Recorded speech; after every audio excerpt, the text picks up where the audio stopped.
Well, we're back again, but hold on a minute. I'm back with what looks like a new face. And most of you will probably not recognize that red-looking face with the green eye.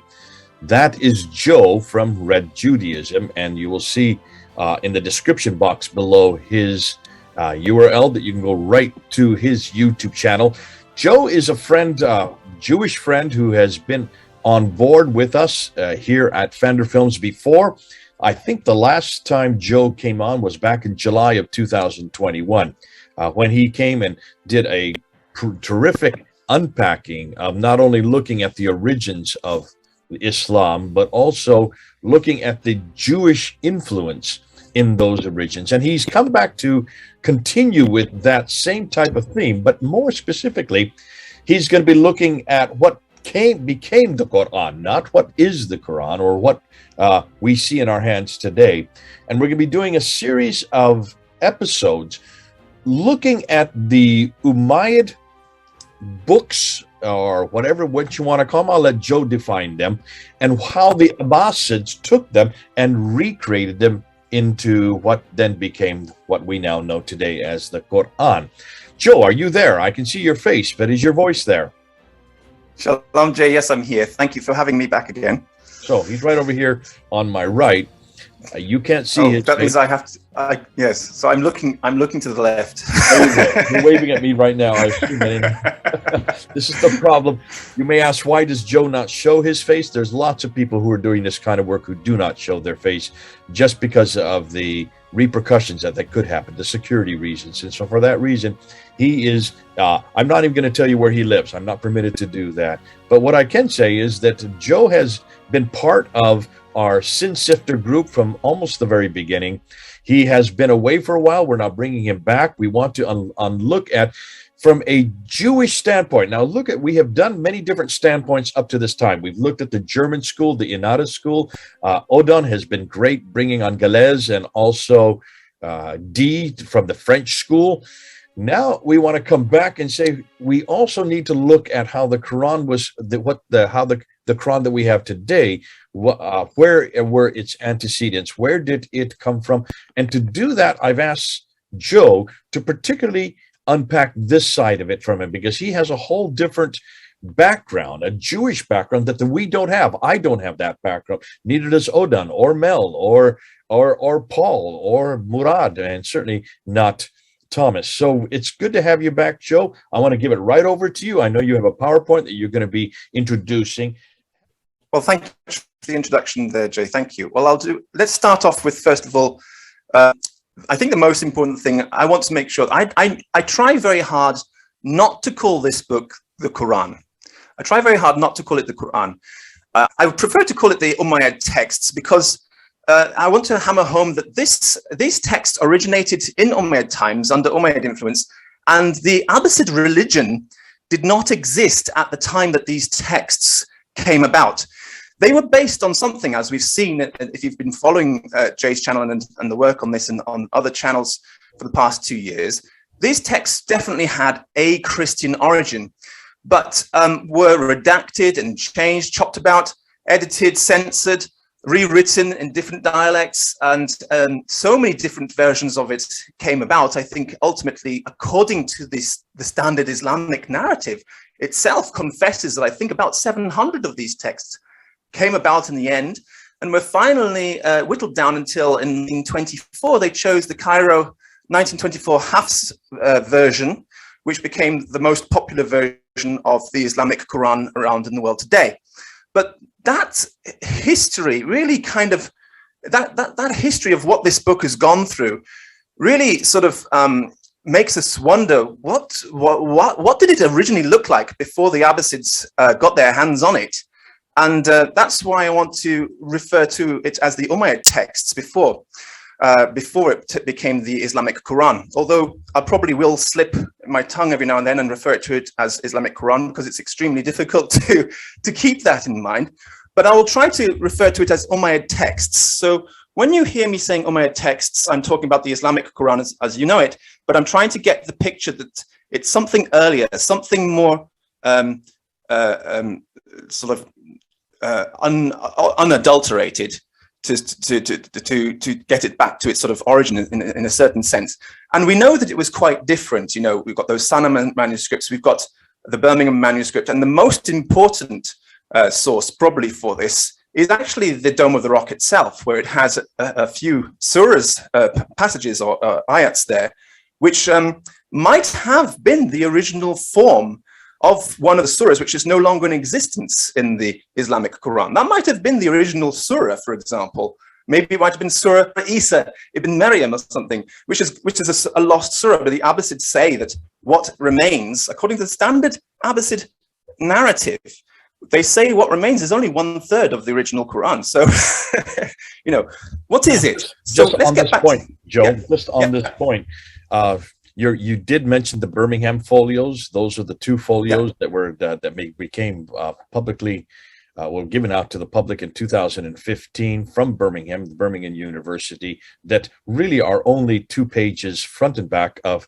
Surah 18. What now today is 33 verses out of 300 verses from Surah 18, 19, and 20. So even that is pulling out parts of, and all of them are antecedent to Islam. So these would be borrowing. So you're saying that you wouldn't be surprised if we do find a lot of these texts, even if we came across manuscripts like the Birmingham folios, which I'm more than willing to say, if the carbon dating is from 568 to 645, 568 to 645, we're talking about mid-6th century up until the mid-7th century. If that is correct, then these would be part of that material, corpus of material that existed in the 7th century. Interestingly, all of those 3 stories, the 7 sleepers of Ephesus, the story of James the Lesser, and of Moses, those are all antecedent to the Quran anyways. So we would not be surprised, is what you're saying, if these stories, or even what Abdul Malik put on the Dome of the Rock, those references to Surah 112, chapter 4, verse 171, chapter 17, these were introduced into the Quran by the Abbasids later on, but it's not a surprise that they would be on the Dome of the Rock, is what you're saying, because this is part of the corpus of material that existed. You don't want to call it the Quran, but it eventually became the Quran. Yes, it's a corpus of material. It's the Umayyad writings or the texts. And wait, you know, hold on, but the Birmingham folios would predate the Umayyads if the last date is 645. Well, you know, they say that Uthman is essentially a part of the Umayyad sort of family, so I'm including that sort of idea in there. But or whoever was alive at that time, I mean, we don't know. We know that there was a king of Tajikistan at that time. It might have been the one they refer to as Abu Turab. We don't know. But there was some king. Nonetheless, the text would have existed quite proliferated in Arabic at that early period. That would not be surprising. Yeah, I'm not surprised by that. And the language, when we say in Arabic, I was like, whoa, not, let's not call it Arabic yet. I'd say it was a Judeo-Arabic dialect. And if anybody's interested, you can Google Judeo-Arabic and you can find articles on it. And you'll see there are plenty of Judeo-Arabic dialects out there. It's basically what we would say from a Judaic point of view, intelligible Arabic, not just standard Arabic, classical Arabic, common Arabic. It's an Arabic which is Judaized. It's an intelligible Arabic. If you imagine, like, Yiddish is like a German which is intelligible for Jewish people. It's got a lot of Hebrew words. It's got a lot of Aramaic words. It's got a lot of figures of speech and colloquialisms which are specific for the Jewish people. The same, they have a language called Ladino, which is the Sephardic language of Spanish-speaking Jews or Mediterranean Jews. It's basically based on Latin. And again, it's got a lot of Judaisms. It's got a lot of Aramaic, Hebrew, and other sort of terms in there. Even Koine Greek, which the New Testament is written in, the New Testament writings, this language is actually the Romaniot language. We call it Yavanit. It's actually a Judeo-Greek. It's not classical Greek. And it's still the language of the Romaniot Jews until today. And it's the language which, for my own minhag, is actually a branch of the Romaniot minhag. So it's a Judeo-Greek, and it's something which is very close to my heart. I get very upset when people talk about Romaniot Jews as being Hellenized Jews or Hellenists, because actually, you know, the Romaniots are the continuation of the Maccabees, and were specifically fighting against the Hellenized Jews who are more secular. But anyway, the point is there were these Judaized languages, and the Arabic of the Quran is not classical Arabic. It's not an Arabic dialect, as we know. It should be understood as Judeo-Arabic. Even if it looks like Arabic, it should still be understood as Judeo-Arabic. A lot of those words are Aramaic. A lot of them are Hebrew, actually, written in Arabic letters, but it's actually Hebrew. A lot of those phrases can only be understood from the point of view of Judaism. This is my point of view. This is my presentation to you. Joe, excuse me. Joe, yeah.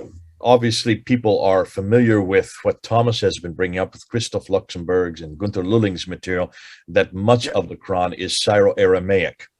And Syro-Aramaic in the Christian standpoint, that these are Christian texts. These are Christian lectionaries, hymns, homilies from 5th, 6th up until the 7th century. You're saying that this Judeo-Arabic is similar to Syriac-Aramaic, Syro-Aramaic? Is it much on the same category? I'm talking about what we end up with, say, looking at the Birmingham texts, the Birmingham manuscripts themselves.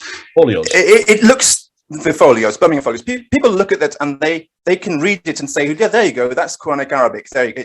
They think it's the same. I'm saying that language, the language of the Birmingham folios, that is clearly, it's not Syro-Aramaic. It's actually an Arabic language, an Arabic dialect. I'm saying that it is Judeo-Arabic, which has an awful lot of Syro-Aramaic terms in it. Palestinian Aramaic is called Syriac, and East Babylonian Aramaic is called Aramaic. We have two Talmuds. The Jerusalem Talmud is written in Palestinian Aramaic, that's Syriac, and we have the Babylonian Talmud, which was written in Aramaic, Eastern Aramaic. So we've got these.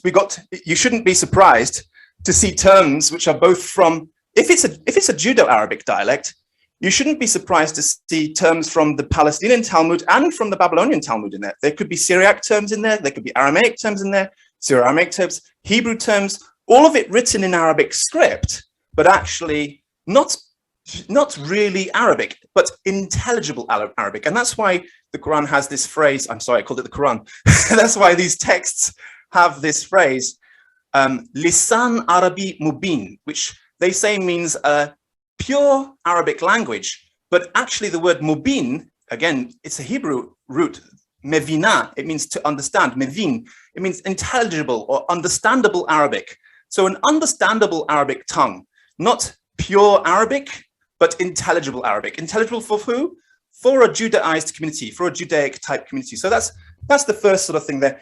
Also, what you're saying is, what you're going to be doing now for the next episodes, you've now put down your introductory remarks, and that is when we look at what has become the Quran today, and you're actually going to be zeroing in on the Hafs Quran in much of what you're going to be doing in the subsequent. You're saying, where did this originate?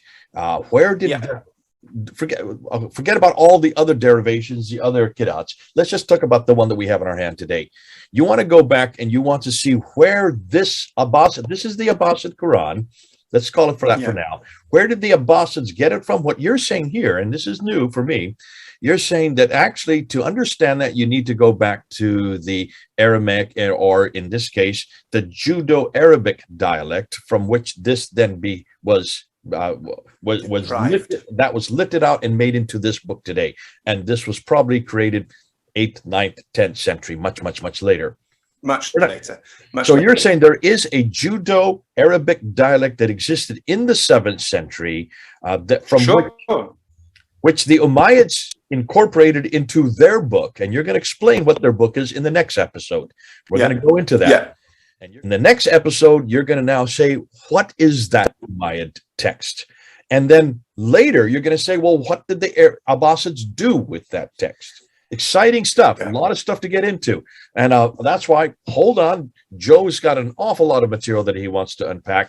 Stay with us. You may not like what Joe is saying. You may not like the fact that he's brought in another category of Arabic, in this case, Judeo-Arabic, a dialect that he's now going to give us well, we all need to know what's happening back there. And this is a window into that period. Listen, comment at the bottom, get back. Joe will be looking at the comments. He will certainly try to respond to them as best he can. It may be if we get some good feedback, some good pushback, that we'll need to come back and do some Q&As together. But do interject and also discuss and debate. This is Jay and Joe, 4,000 miles apart, or maybe 3,000 miles apart. Over and out.